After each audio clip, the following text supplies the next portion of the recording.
I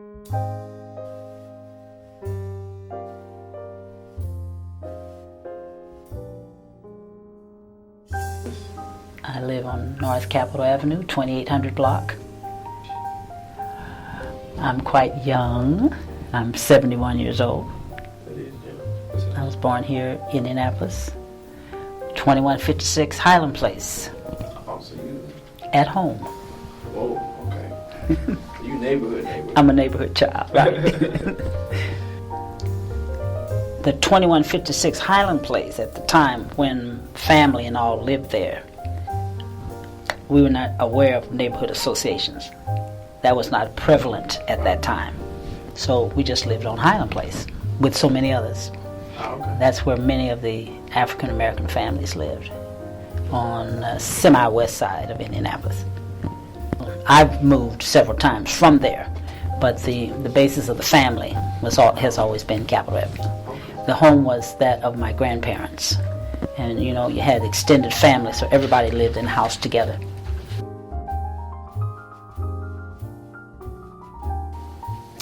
When we moved on Capitol Avenue, at the time we still had what we call trolley cars on tracks, okay? And they ran on Illinois, north and south. So if you want to get public transportation, you walk over to Illinois, use a token, and that would be your fare going whichever way you're going.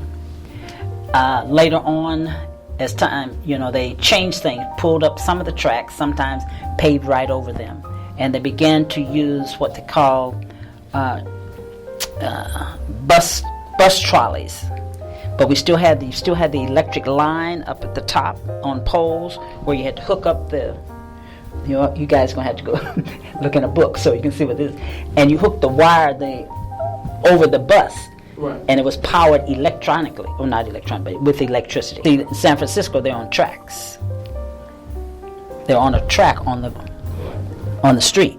Well, we had those first, and then eventually it rolled over, and so you had a bus that had the electrical lines, but you had the rubber tires, okay? And then that changed up, and then of course they got rid of the wires and all this kind of business. So that was public transportation. Taxi cabs, many people had their own automobiles, that kind of thing. When you think about conveniences within your neighborhood, where we are right now was a grocery store. Mm-hmm. Before it became 7-Eleven, it was Frankavitz. It was a much smaller place, kind of a family-run marketplace. Okay, and so this is where everybody would come in the immediate neighborhood, to get their groceries. There were plenty of filling stations around. So I remember there was a drugstore on 28th and Illinois. There was one at 26th and Capitol Avenue. There were a number of little places all along Illinois between from 28th to 30th Street. There's a hardware store, Five and Dime, the movie house, the bank, the post office. All of that was within walking distance, And so whether you had transportation or not, the conveniences were just, within 2 or 3 blocks to walk, that kind of thing, Okay. So it was easy, It was, at that time, what they're trying to get back to have those type of conveniences without persons having to travel so far out of the city, to get what you really need. So, that kind of thing.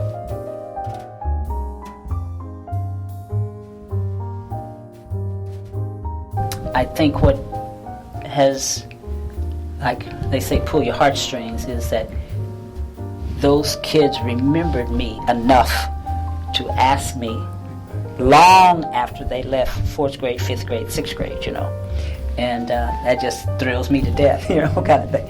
And it's just weird. I remember one particular wedding that I attended, and the bride And the bridal party, all the girls I had taught somewhere along the line. And then there were a couple of the guys who were ushers I had also taught, And so we just had a class reunion. It was kind of funny because it was the wedding, but it turned out to be something that just the kids and I took part in, And the parents were watching us, kind of. I said, well, I didn't start it, the kids are doing this, And one of the unique things, I'll never forget this as long as I live. What I used to do was to teach quotable quotes as a beginning of the school day. Because, prayer, you couldn't do that at all, okay? So I would teach, starting the beginning, the first day of school, quotable quote. And I'd say, everybody stand up, and then I would give a line of recitation. And then I said, repeat after me. I said, give to the world the best that you have, and the best will come back to you. And so we practiced that a couple minutes and all. Then the next day, when we had like little morning exercise, I said, okay, stand up. We do whatever we do. I said, okay, repeat the quotation. And they said, give to the, all that kind of stuff. And then I'd say it again, and then they'd say, boom, just like that. I said, okay. Then the next day, I'd give them another one.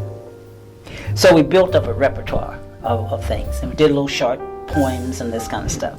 Now, at the wedding, I've got all these girls, and they say, all right, let's do the quotations.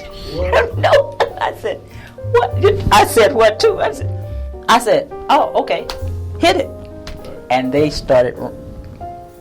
went straight through. And it was because one of the parents said, I remember those quotations because they used to practice at home all the time, this kind of stuff. And so my feeling was but that's a little thing, but it has a lot of value. I used to tell my students, I say, I'm your auntie, I'm your big sister. I could be your grandmother, depends on how old you think I am, this kind of thing. I said, so I'm the same female that's at your house. And I know how close you are to that person. I'm the same person, I just have a different name, that's all. And I'm going to be with you for about 4 or 5 hours today, and so many hours this week. And in the long run, sometimes the teacher sees a child more often than the parent. When you think about time-wise, you got, 24 hours. How much of that day is spent with somebody who doesn't live with you? And I used to tell my kids that all the time. I said, you with me more? I said, you might as well go home with me. But they laugh, that kind of thing. But what I tried to say was, I like what I'm doing, okay? And then I want to give you as much as I can while you're in my classroom.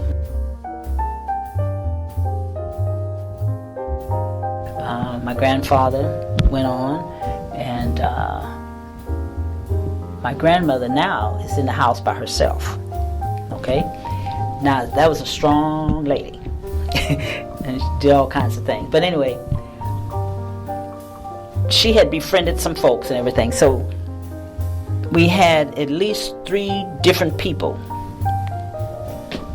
at some point in time who roomed and lived at the house. So my grandmother really was not alone in the house by herself. But then, of course, we were constantly coming by all the time and doing things and having fun and all this kind of business. All right. My grandmother lived to be 104 years old. And before that particular birthday, I guess she had to have been in her 90s, late 90s. And she says to me, I need to talk to you. Well, when your grandmother says, I need to talk to you, it kind of, what do you want to talk to me about, kind of thing. So anyway, I said, okay. Now I said, here I am, I'm a teacher and all this kind of stuff, so I go by the house. And as are for so many, her name was Melinda, but Big Mama, okay? So we have this conversation. I'm her only grandchild, okay?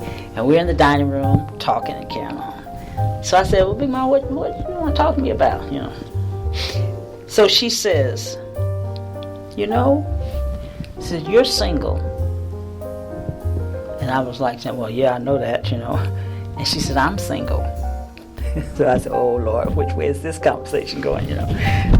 And so I said, yeah, okay. And so she said,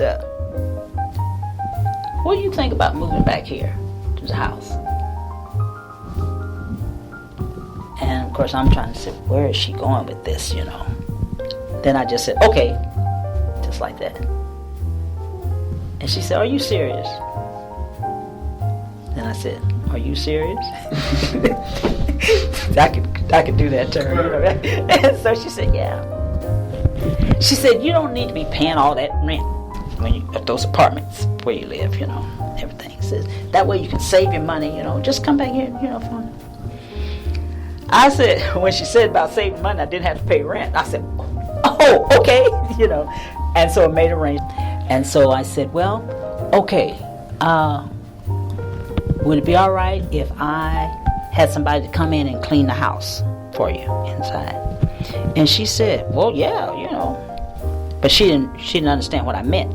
But she said, okay. I said, all right. So I investigated on interior cleaning of a home. And had the person that came out, gave me an estimate and everything, when they could do it and all this kind of business.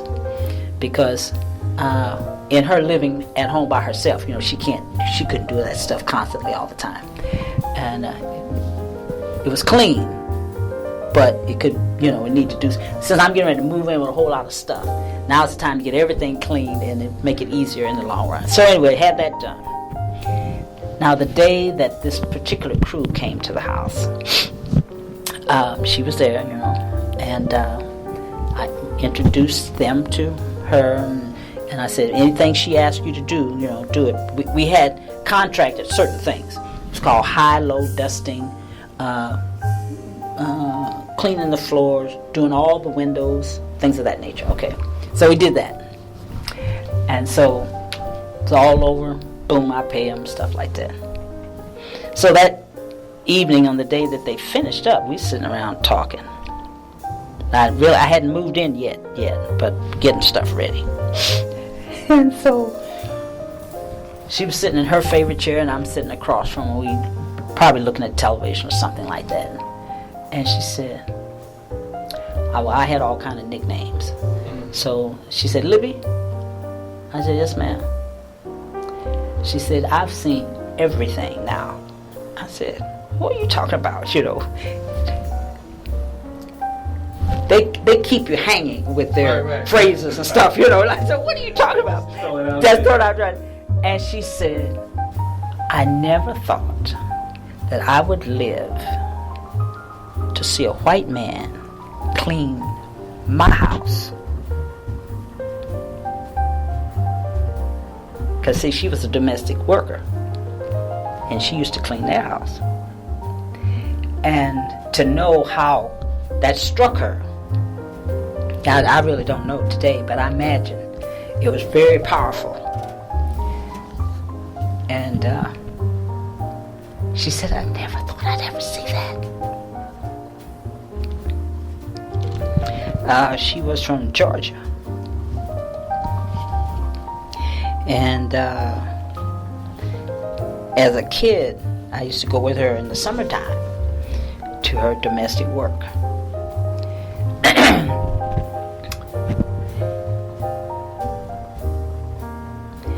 And there were places where we still had to go through the back door.